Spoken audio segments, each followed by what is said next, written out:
Alright, so I've really been slacking on the aftermath, but we went out this weekend and we got a little bit out of hand, so I figure this calls for an aftermath. So let's just let's see what we did. Alright, so here's what we're dealing with. The old Volvo is pretty much junk this time. It was in pretty bad shape after the last run, but I decided to pull it down and do the best I could with some repair plates to send it one last time at my hometown track. And I'd say she's pretty much junk now. I'm not going to give you the full play-by-play rundown of how the heat went. If you want to see how the heat went, just go check out the in-car video or some of the stands footage. But this time she is completely junk.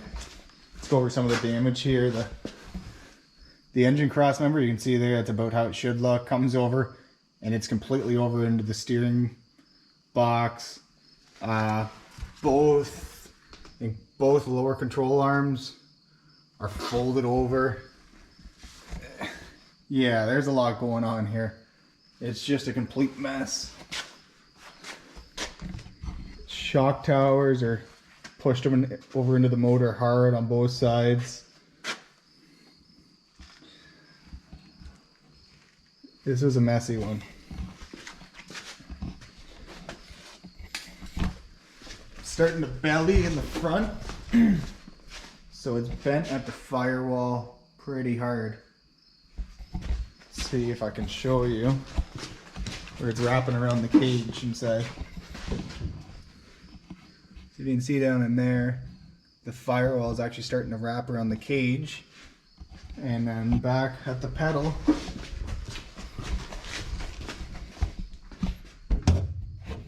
see if I can show it. It might be a little hard to see, but the floor is actually wrapping around the brake pedal in there. So I'd say she's junk this time. Yeah. All in all, pretty fun build. I have a second one, identical car to this, sitting here. And I don't know yet. I don't know if I'll do it again yet.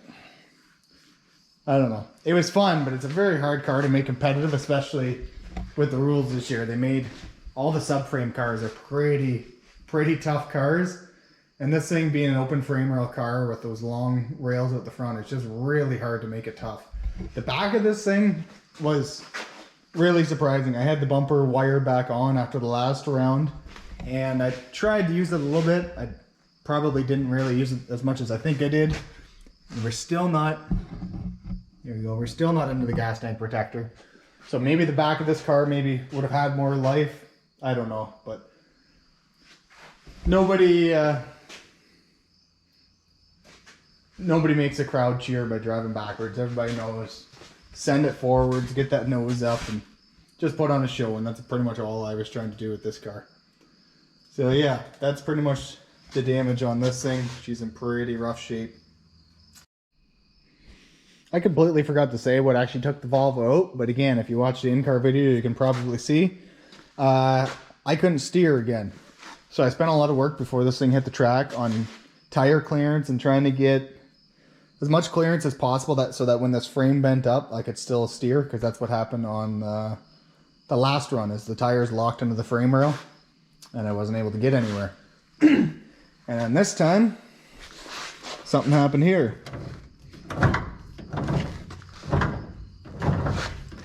I broke something in the column. Well, I haven't looked at what it is yet, but it's not spinning at the knuckle. So somewhere in here, we're broke. So I couldn't steer the car. I got locked in against the blocks with another car, and I just couldn't get out on time. I was close. By the time my count was done, I was getting pretty close to getting out, but realistically, it wouldn't have helped anymore. By that point, I was out. It's gonna get caught up and I'll decide what I'm gonna do with the other one. And this isn't even the car that got the Mad Dog. Let's see where it is. It's over on the wall over there. The one that got the Mad Dog was the Envoy. So this is the second run on the Envoy. I didn't do an aftermath after the first one. I had, I think I put some pictures on YouTube maybe of the broken tie rod and the flat tire after the first round. And that was all I had to do, is fix those two things. So I went out, and sent this thing as hard as I possibly could just to give everybody a show. And these things are pretty wild. Yeah, they're not the most nimble vehicles out there, but if you can get this thing pointed in the right direction, you're going to cause a lot of damage and not hurt yourself. So there's that front frame section. Get my camera to light back up here. There. So this is the front frame after a couple of rounds. It hasn't even budged. I was figuring I'd maybe see a bend somewhere, some indication that it's going to go, but it hasn't gone anywhere. These things are very hard cars. Got into the back a little bit. It's kind of doing some moving. Little bit of sheet metal in there. It's starting to kind of pucker a little bit, but nothing that's a big deal. Again, the frame hasn't moved. The rear bumper hasn't moved at all. I was able to keep the tires on this round. One odd thing I found though, on each side, is that's the upper suspension link. It's broken the same spot on the other side, and I don't quite know what caused that yet. I'm not sure if it was just maybe like a axle chatter or something like that, or if I did get hit and didn't really realize it, but so I will have to fix that up. And I got that front wheel laid over pretty hard. Somebody got a hold of that one. They're actually sitting tight to the ball joint, so I'll have to take care of that. And then the same thing happened again as the last time. I don't even know if I can get in there to show it.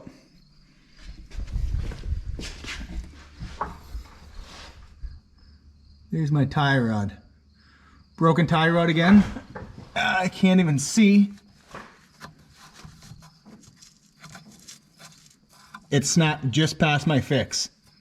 Just on the other side of my splice, it snapped the tie rod again.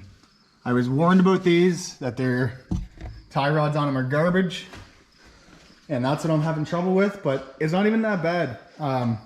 When the tie rods break on these things, you're actually able to keep them fairly straight. The odd time they don't want to turn the direction you want to go, but you just turn them the other way and stand on it and they'll pretty much cooperate for you.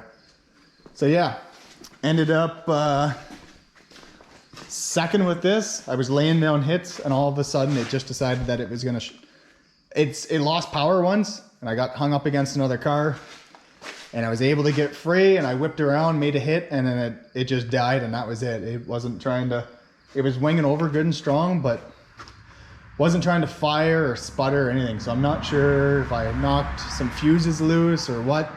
This thing has a mess of fusing. Shoot, better over here. Right there is a main fuse box, and that has all kinds of engine fuses and everything else. So that was in the back seat. I ended up having to put it up on the cage. I didn't have a lot of wire to deal with there.